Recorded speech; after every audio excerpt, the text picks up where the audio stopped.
What's good, folks? Welcome back to The Furnished Mind. And remember, Christ is King.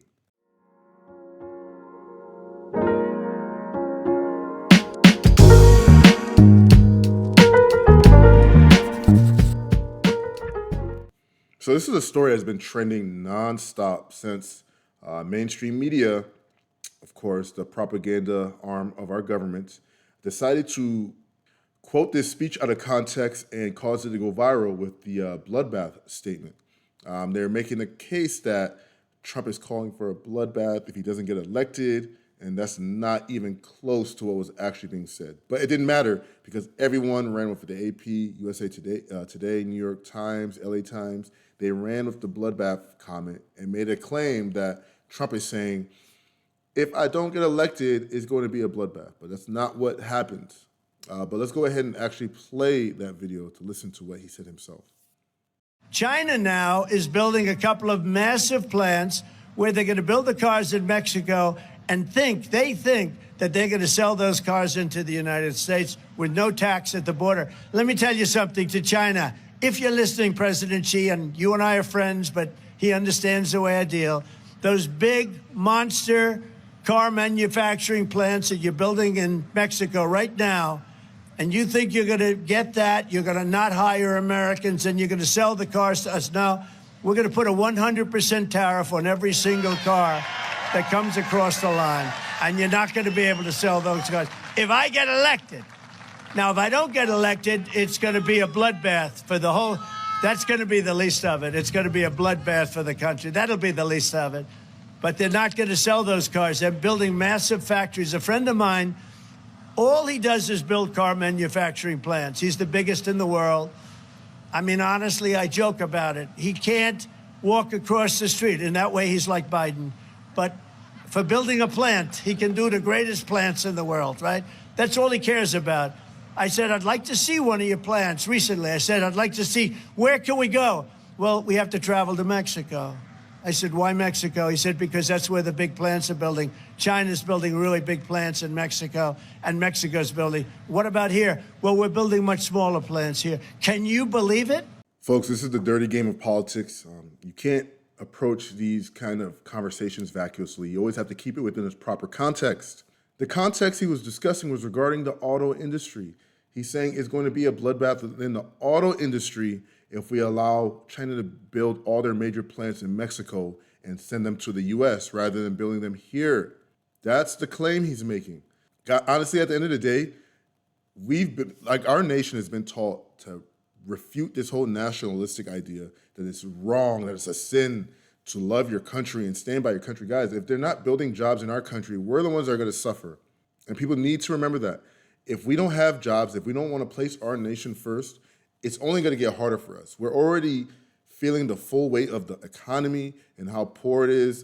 There's people complaining all over social media about they can't find jobs anymore. The job market is shot. People are complaining about the cost of just eggs and milk and bread. Just groceries in general is just out of this world. And he's trying to make the claim that we need to keep America first. We need to force China to build those plants here if they want to come into North America.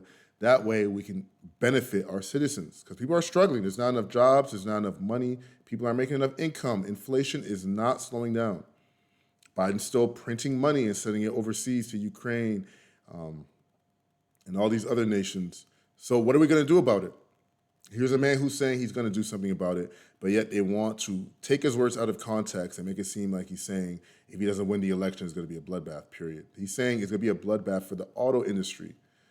And if you guys remember in 2008, we already saw when the recession hit how terribly that impacted the auto industry. We lost a lot of iconic brands because of that 2008 recession. Obama bailed out a lot of our top auto manufacturers to keep them in business. Now, did they deserve those bailouts? No, because a lot of that money just went to pay out executive bonuses, and it was just corrupt from the top down. But nonetheless, that's what's going to happen again if we don't place our nation first. We are not in a good position as we currently stand. We need to get back to a better place, and we need to start prioritizing the American communities. Illegal migrant from Lebanon caught at border admitted he's a Hezbollah terrorist hoping to make a bomb and was headed for New York City. Guys, Joe Biden's border crisis is reaching new heights. It's getting worse, and it's getting worse by the day. Everything that Trump advocated for, which was securing our border, I mean, as a sovereign nation, you have to, that's foundational, securing your border. Biden completely neglected. Not only did he neglect it, it appears he's working in opposition. It seems that they're sending out private buses, private planes to escort migrants into mainland USA. So let's go ahead and just take a look at this story. We have a Hezbollah trained soldier who was found in El Paso, Texas. Let's kind of dive in here. So a Lebanese migrant was caught sneaking over the border, admitted he's a member of Hezbollah. He hoped to make a bomb and his destination was New York, the Post can reveal.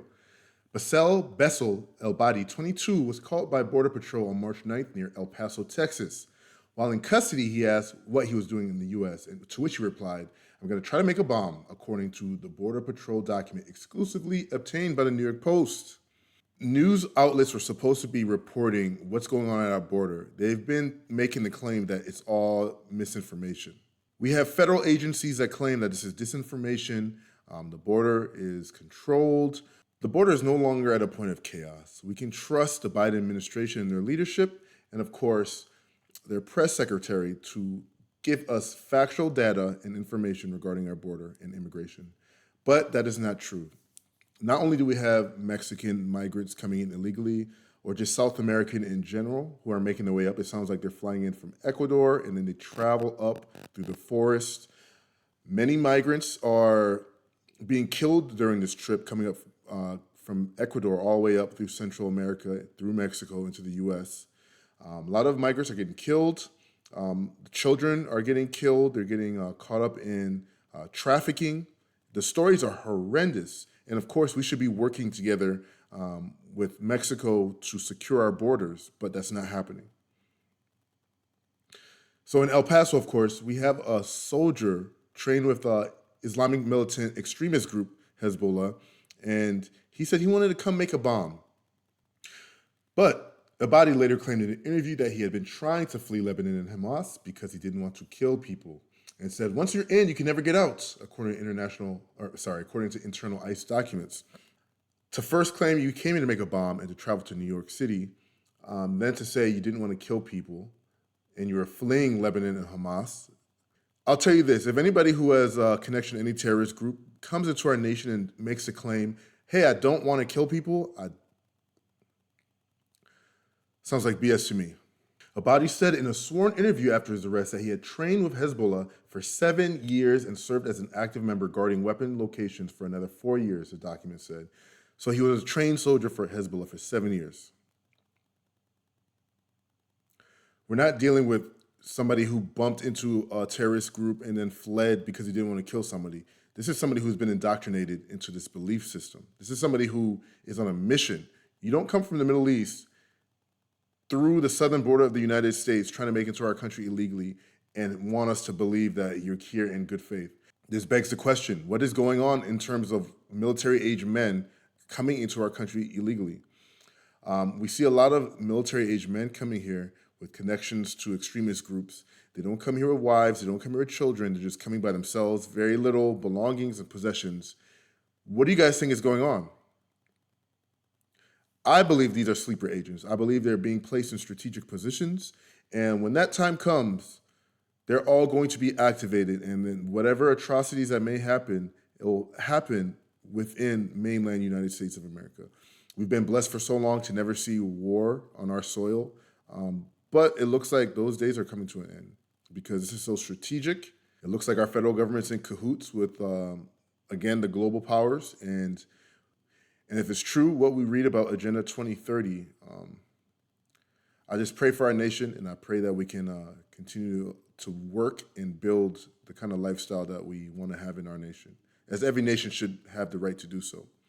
We all have the right to self-determination, and here in the U.S., they want you to believe that you don't. They want you not only to believe that you don't, they want you to hate your nation, and that's something we cannot allow.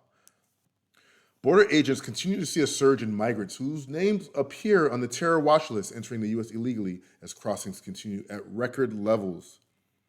So we're not just getting people from the general population of South America, Central America, Mexico.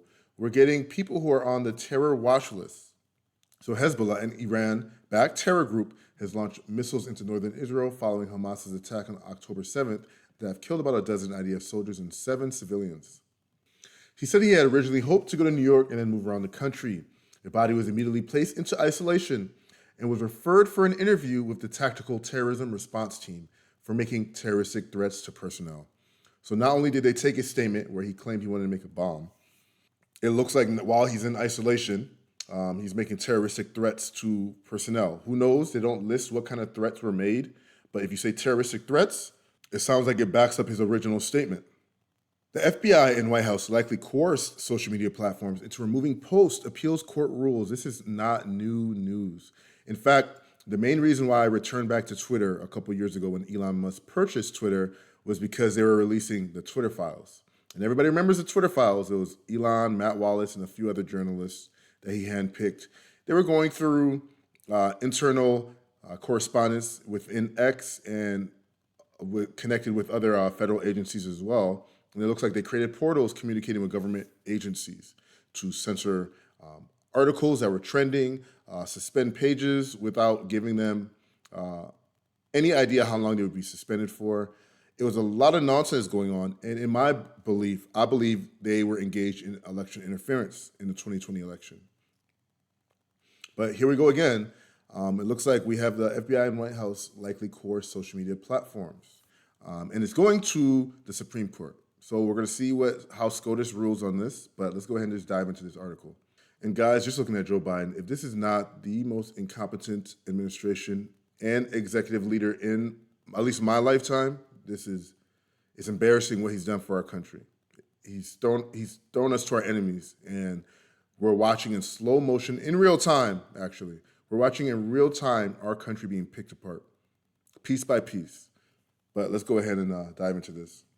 A federal appeals court on Friday limited the scope of a district court ruling that restricted communications between government agencies and social media companies, while also finding that several agencies likely violated the First Amendment. Oh boy, here we go.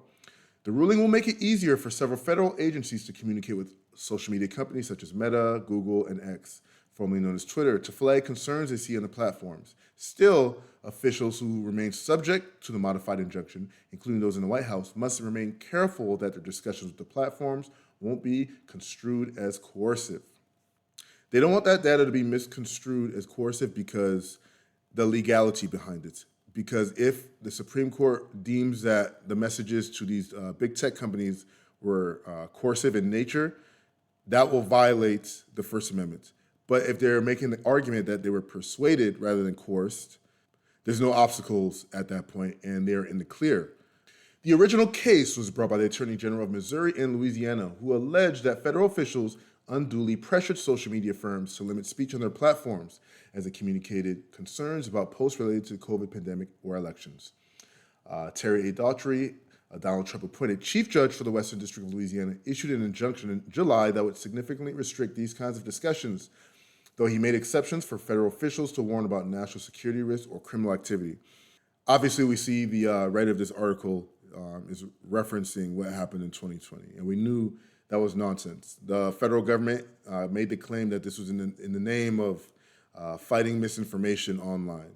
But really, what was going on was any dissidents were being shut down left and right.